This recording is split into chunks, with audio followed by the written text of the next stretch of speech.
Hey guys, Peter here to tell you about my favorite 5 EPs for 2021. This has been an incredible year as far as music is concerned, but I fear that some of these might get swept under the rug considering the quality of the full-length albums out there.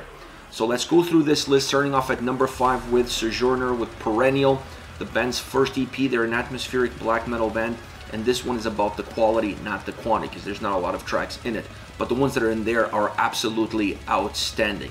Now, they announced a little bit of a lineup change, and with that lineup change came this release. It makes sense that you're going to do one, you do the other, allowing the fans to see that they're alive and kicking and what the future holds as far as their sound and direction is concerned. So this EP met two different purposes, and it was really well received by the fans, and I really feel like it's a calling card for what the next full-length album is going to be all about. Next, in number 4, we have the Agonist with Days Before the World Wept, the band's third EP. They're a melodic death metal band, and this is a continuation of Orphans. It really feels like everything that they've done on that record is going to be continuing into this EP and continuing moving forward. They're a band that finally is hitting on all cylinders. They understand each other really well. They're a unity, not just a collection of individuals, but they also understand themselves as artists, and that brings positivity into the collective. And these last two releases really show that positivity, really show that the doors and the ceiling for this band is tremendous, and it leaves you wanting more. They got a nomination for a June with their previous album, and I think there's going to be a lot more nominations and perhaps some wins as well in the near future for this band. Sky is the limit. Next, we have in number 3, Bodom After Midnight, Paint the Sky with Blood, the band's first and only release. They're a melodic death metal band.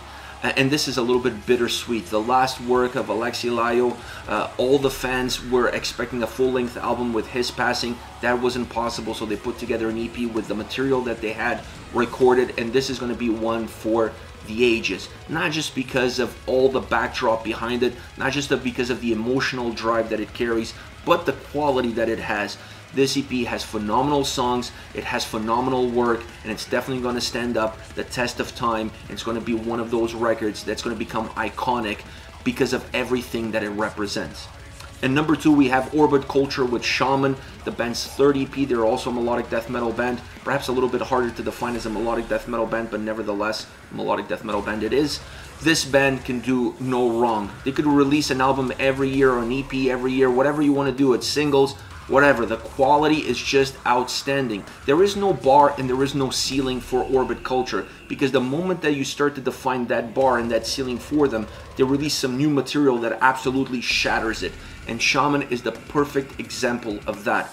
I was expecting perhaps to be impactful, to have good elements in it and continue everything that this band has done before. I wasn't expecting this to be as good as it is and completely shattered everything that was done before and reset that bar, that invisible bar, and reset that ceiling that I really think that doesn't exist for this band. Phenomenal work from Orbit Culture. They can do no wrong. This EP proves it. In first place, we have Lorna with And I Return to Nothingness, the band's fourth EP, deathcore band, first release with Will Ramos on vocals, and this was definitely one of the releases of the year.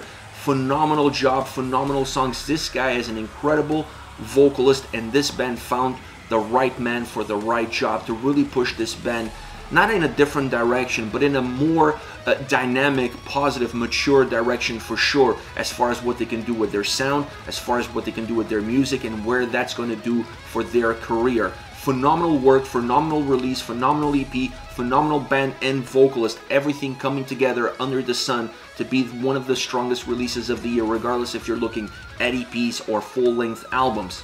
This is it. These are my favorite 5 of the year. I'm sure you're going to disagree with most of them or with some of them. Let me know your thoughts on your favorite 5 EPs of the year in the comment section below. I'll be checking those out and getting back to you. Take care, guys.